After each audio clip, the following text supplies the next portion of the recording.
Hey grade 12, so we're going to look at friction today. So first off, definition there in red, you need to note it is a contact force that opposes motion and acts parallel to the surface. So not only is that important in terms of being able to quote the definition, it's also important when it comes to drawing our free body diagrams. So it opposes motion, very important, so it'll be acting in the opposite direction to the rest of your forces. And it acts parallel to the surface. So that means if our surface is horizontal, it acts horizontally. If our surface is inclined, it's going to act at an angle parallel to the surface. So it opposes motion. That means if your motion is going in this direction, then your frictional force will be going in that direction. And we denote it with a lowercase f, okay, usually with a subscript, depending on what type of force it is. And like all forces, it is measured in newtons, and it is a vector quantity. Okay, please make sure you remember it's a vector. So usually if they ask you to determine the friction, if they just say determine the friction, you need to figure out what its magnitude is, and then also state what direction it's going in. And it will always be going in the opposite direction of motion. Okay, if they just say determine the magnitude of the friction, then you don't have to worry about direction. Now there are three types of friction. Of frictions in your notes, you put static friction and maximum static friction in the same column. If you want to redraw the table like this, you're welcome to. I don't want to change the note now though, because I uploaded it to OneDrive a few weeks ago, so some of you might have already printed it. Okay, so if you want to redraw the table and include the third column, you're welcome to do so.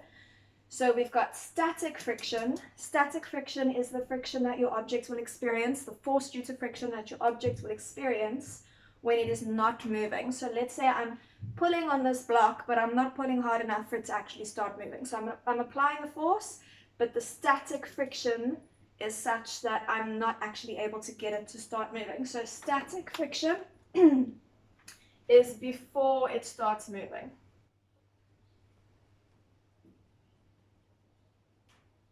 Okay, and the cool thing about static friction is your static friction will actually always be equal to, so Fs will always be equal to the vector sum. Okay, so remember vector addition is when you choose a positive direction.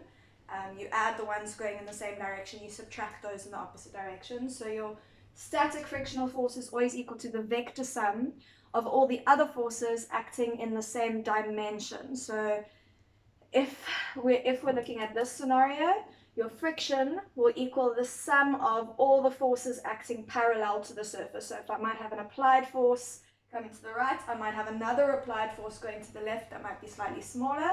Okay, so your friction will equal the vector sum of all the forces acting parallel to it. Now on your printout, I think I've written there F applied or W parallel if we were on a surface. So if we were on a surface like this, W parallel would be causing the block to want to slide, and your friction would be going in the opposite direction. But it's not necessarily always going to be either your applied force or your W parallel, because you might have additional forces. We could, for example, also have a tension pulling it down, or also have a tension pulling it up. Okay, so not necessarily just equal to W parallel or F applied. That was more for the grade 11, so it's still slightly less tricky. So I'm just going to write here, Fs is equal to the vector sum of all other parallel forces. Okay, so all the other forces that are parallel to the surface. And the next cool thing about static friction is, if we draw a graph, and I do want you to draw this graph, so if we compare just an applied force, so if we compare F applied with a friction being experienced, okay, then what you're going to see just for the Fs part, just for static friction, as we increase the applied force, your friction that your object is experiencing will actually increase linearly. It is a directly proportional relationship. So as we increase the applied force, the friction it's experiencing will increase linearly, like that. Okay, so it'll increase like that in a linear manner. So let's say I was applying a force of 10 newtons. If that was 10 newtons, then the friction I'd be experiencing would also be 10 newtons. Okay, so whatever your applied force is, the friction being experienced will be the same if we only have an applied force. You could also substitute for this x axis value the vector sum of all other forces that are parallel to the surface. Okay, and next up we're going to look at maximum static friction. So this is the friction your object will experience as it starts moving. Okay, and this one is nice and easy. These two, maximum static friction and kinetic friction, have very similar formulae. Your Fs max is equal to what we call the coefficient of static friction multiplied by the normal force of your object. Okay, so coefficient of static friction, this is unitless, and it is a standard between whatever your object is and the surface is. So no matter how you change the forces, your coefficient of friction will stay the same. Okay, and then just watch out for normal force. We know that normal force is usually equal to weight, but it's not always equal to weight. Okay, sometimes, okay, so I'm just going to leave it like that for now. Normal force is usually equal to weight, which remember is mass times acceleration due to gravity. Sometimes it isn't though. If we've got an applied force at an angle, then things will change. But for now, we can just look at it as normal force equal to weight. And with Fs max, that's going to be the very peak of this straight line. There'll be one place, there's a single value, okay, for Fs max. It'll only exist when you are applying a specific amount of applied force, and it will give you one specific value. So this red line is your Fs, all of it. This dot here is your Fs max, and it has one specific value. And then if we move on to kinetic friction, your kinetic friction is the friction that your object will experiencing when it's moving. Okay, so this is when it's moving. Okay, and kinetic friction is the same regardless of your applied force. So it doesn't matter how hard I'm pulling that object, the kinetic friction will stay the same. Okay, so very similar formula with Fs max. We've got Fk now, kinetic friction, which equals the coefficient of kinetic friction multiplied by the normal force again. Again, unitless coefficient, and normal force usually equal to weight, but we'll see scenarios where it's not necessarily equal to weight. And with kinetic friction, I shouldn't have used red here, sorry, I want to use red for the graph. Okay, so for Fs max, one specific value, and then for Fk, you're actually going to, so you'll apply a force, the friction will increase until it reaches a maximum, your object starts moving, and then you're actually going to see the kinetic friction will be slightly lower. It will be a constant, so it doesn't matter how I change the applied force from this point. It doesn't matter how much I increase the applied force, the kinetic friction will stay a flat line, it'll stay the same, but that kinetic friction will be lower than Fs max. That's the important thing here. Okay, so Fk is always less than Fs max, i.e. it takes more force to get an object to start moving than it does to keep it moving. Okay, and I think that's all I wanted to say just about the theory of friction. So now we're going to look at it applied. I think I've got 3 examples I want to do with you guys. It's on this printout, sorry. Yeah, so it looks like there's pretty much one example of each of the 3 types of friction. So I'm going to pause you there, erase this, and write down our first example. Okay guys, so there's your first example. It is on your printout. So we have to determine the kinetic friction experienced by a 5 kilogram block that is sliding down a 25-degree slope if the coefficient of kinetic friction is 0,2. So first thing I usually do is draw a little scenario of what's going on. So we've got a slope that makes a 25-degree angle with the horizontal. We've got an object that is sliding down the slope, and it is 5 kilograms, and we know that mu k is 0,2. Okay, so determining kinetic friction, that means we've got 2 options here. Your options are always either the go-to formula, the formula that you want to use, or second option, Newton's second law. Whenever you can't use the formula you want, you use Newton's second law. So let's quickly check. The formula I would want to use is Fk equals mu k times n. Let's see if I can use it. I'm looking for that. I have that, and normal force, I can expand to get normal force. So I can actually use this formula here. So we're going to expand, mu k equals normal force on a slope. I know we haven't really looked at it yet in depth. We will do each of the different scenarios a bit later on. But a quick reminder, on a slope,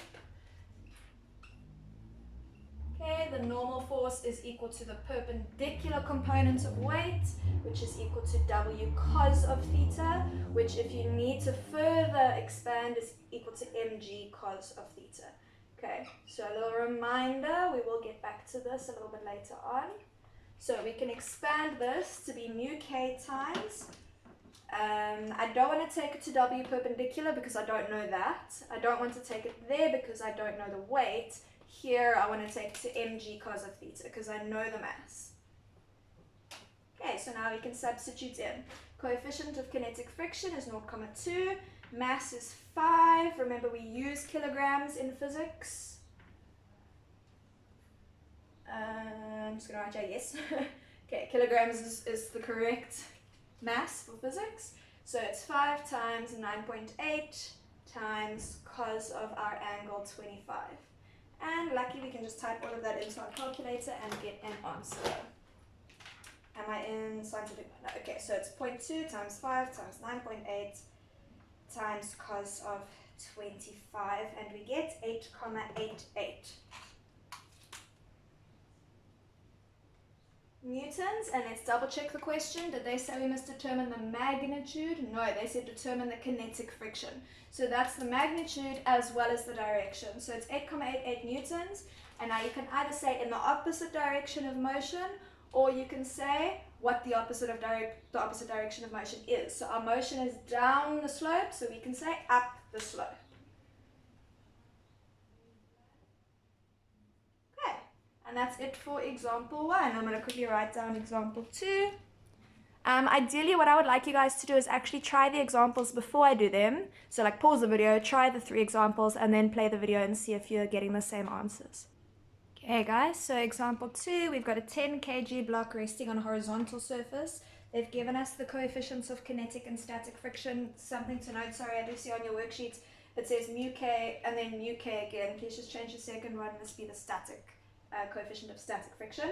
It experiences an applied force parallel to the surface, and we have to determine the minimum value of our applied force in order to A, start the block sliding, and then B, I think, is to keep it sliding. So again, just going to draw a little diagram. So we've got a surface, we've got an object on the surface, we've got an applied force, and we're going to have friction opposing that applied force. And they've given us mu k, they've given us mu s, and they've told us that our block is 10 kilograms. Okay, so first off, this wording, determine the minimum value of F applied. What that basically means, when they talk about F applied minimum, all right, a little note for ourselves over here. Okay, when they talk about F applied minimum in order to do something, if the thing we want to do is to start the block sliding, they're saying basically, what is Fs max? That's what they're asking for, if it's to start the block sliding. And if they're talking about to keep it sliding, they're talking about Fk. So they're saying basically, in order for our free body diagram to be perfectly balanced, what must F applied be? Okay, so for it to be perfectly balanced, it means that our F applied must equal our Fs max to start it sliding, or must equal Fk to keep it sliding. So that's what they're saying. So you're going to actually start saying, you're going to start off with that as a little statement. You're going to say F applied min must equal, we're talking about starting the block sliding, so it'll equal Fs max, and now we expand. That's going to be mu k times normal force, and let's check. We know mu k, and we know the mass of the object, so we can work out the normal force. So that's going to be mu k times, in this scenario, on a horizontal surface with a horizontal applied force, normal force is equal to weight. Okay, so let's just write a little note about that. So it's equal to weight on a horizontal surface with a horizontal applied force. Okay, so let's carry on. We can now expand W to be mg. So this is mu k times mg, and we know all of that. So mu k is 0,1. Oh, whoopsie, I'm doing all the wrong things. Sorry, we're doing static. We're doing maximum static friction, so I must use mu s. Sorry, guys. So mu s is 0,23 times 10 kilograms times acceleration due to gravity. And we get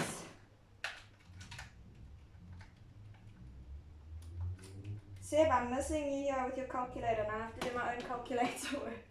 22,54 newtons, and it says determine the minimum value of F applied. That's it, the minimum value. That just means the size, so we don't have to talk about direction. Okay, so that was question A. Question B is very similar. Let's just draw a block here. Question B is very similar, except they want to know the minimum value of the applied force to keep the block sliding. Okay, so here we're talking about Fk to keep it sliding. So again, we start off with the same statement, that F applied min in order to keep the block sliding must be equal to the kinetic friction. And now we expand. That is mu k times normal force, and again we're on a horizontal surface with a horizontal applied force, so normal force is just equal to weight.